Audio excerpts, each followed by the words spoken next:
Hello दोस्तों, स्वागत है इस वीडियो में।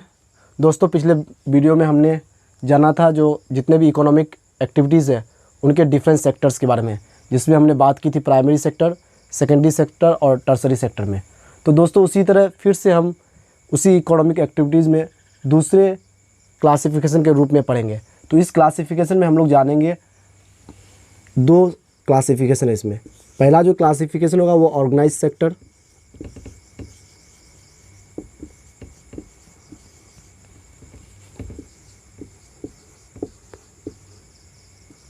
दूसरा जो क्लासिफिकेशन होगा अनऑर्गेनाइज सेक्टर।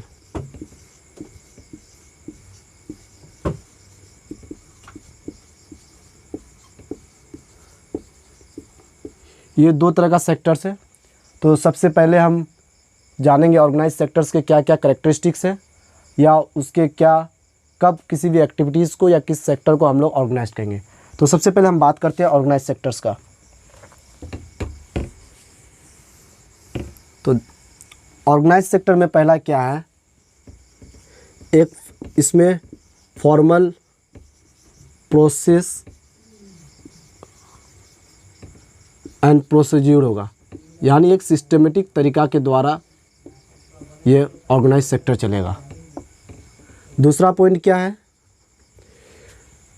इस सेक्टर में वर्क एश्योरेंस या कह सकते हैं एम्प्लॉयमेंट सिक्योरिटी बहुत ज़्यादा है। तो हम लोग दूसरा पॉइंट लिख सकते हैं,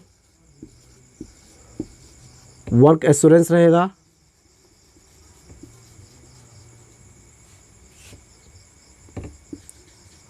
और रेगुलर भी होगा। दूसरा क्या है, आपके एम्प्लॉयमेंट को यानी आपको जो जॉब मिलेगा वो सिक्योर रहेगा, एम्प्लॉयमेंट सिक्योरिटी। उसके बाद ये गवर्नमेंट के साथ रजिस्टर्ड होगा।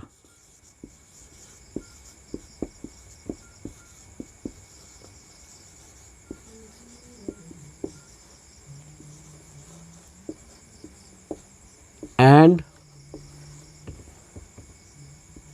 Has to follow its rule and regulation.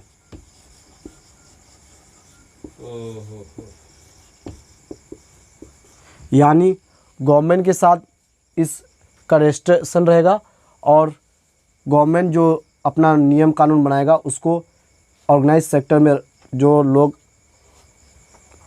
Job में रहेंगे या फिर जितने भी एक्टिविटीज़ ऑर्गेनाइज सेक्टर में आते हैं उनको गवर्नमेंट का नियम कानून को फॉलो करना पड़ेगा। फिर और क्या क्या है वो आगे हम देखते हैं,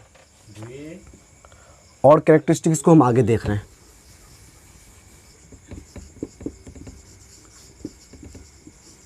expected to work for only fix number of days, यानी वो एक फिक्स नंबर ऑफ डेज के लिए काम करेंगे। अदर बेनिफिट्स, यानी अगर आप ऑर्गेनाइज सेक्टर पे हैं तो आपको क्या क्या इसके अलावा बेनिफिट मिलेगा। एक बेनिफिट है मतलब provident fund,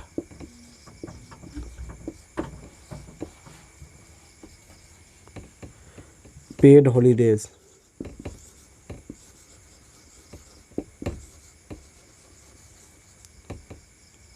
gratitude,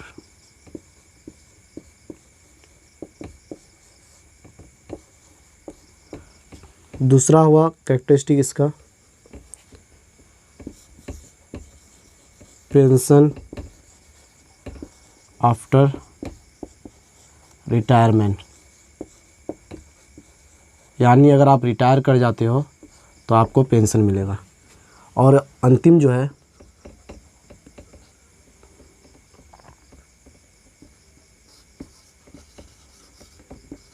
payment for over time, यानी अगर आप ओवर टाइम काम करते हो तो उसके लिए आपको पे किया जाएगा। तो ये सभी था कैरेक्टरिस्टिक ऑर्गेनाइज सेक्टर का। फिर आगे हम बात करेंगे अनऑर्गेनाइज सेक्टर के बारे में, जो अनऑर्गेनाइज सेक्टर का क्या क्या कैरेक्टरिस्टिक है। अब बात करेंगे अनऑर्गेनाइज सेक्टर के बारे में।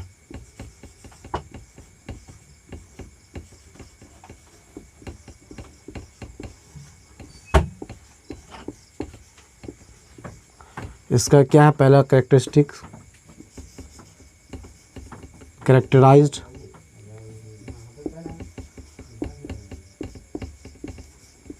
Bye small and scattered unit.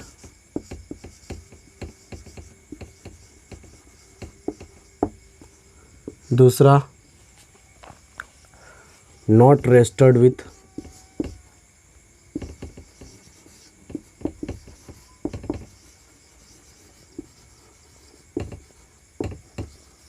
government।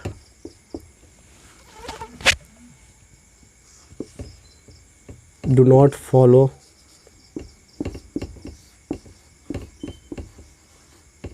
any rule and regulation, यानी ये कोई रूल और रेगुलेशन को फॉलो नहीं करता है। दूसरा क्या है, नो ओवर टाइम प्रोविज़न, यानी आप ओवर टाइम काम करते हो उसके लिए आपको कोई फ़ायदा नहीं मिलेगा।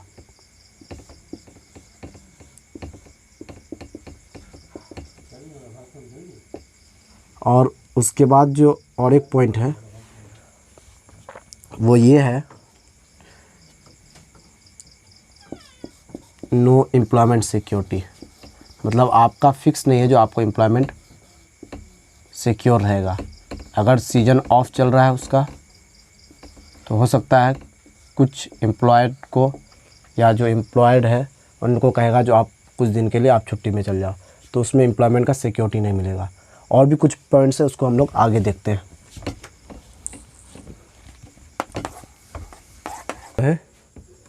जो इसमें जॉब्स होंगे लो पेड होंगे, जॉब्स आर लो पेड। उसके बाद ये जैसे जानते हैं हम कि ये गवर्नमेंट के साथ रजिस्टर्ड नहीं होता है, इसलिए ये outside the control of government, यानी गवर्नमेंट के कंट्रोल के अंडर नहीं है। आउटसाइड द कंट्रोल ऑफ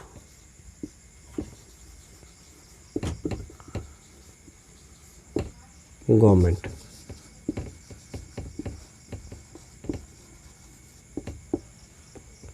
उसके बाद क्या है, they are employed doing there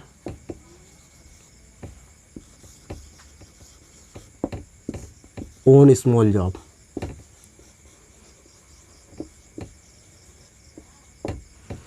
तो ये सब क्या था, अनऑर्गेनाइज सेक्टर का कैरेक्टरिस्टिक था। और इन आधारों पे हम ऑर्गेनाइज्ड और अनऑर्गेनाइज सेक्टर को क्लासीफाई कर सकते हैं और हम ये पता कर सकते हैं जो कौन ऑर्गेनाइज सेक्टर में है कौन अनऑर्गेनाइज सेक्टर में है। तो दोस्तों आज के इस वीडियो में इतना ही, फिर आगे हम अगले वीडियो को लेकर ज़रूर आएंगे आपके सामने। और जब तक लिए धन्यवाद आप सभी का।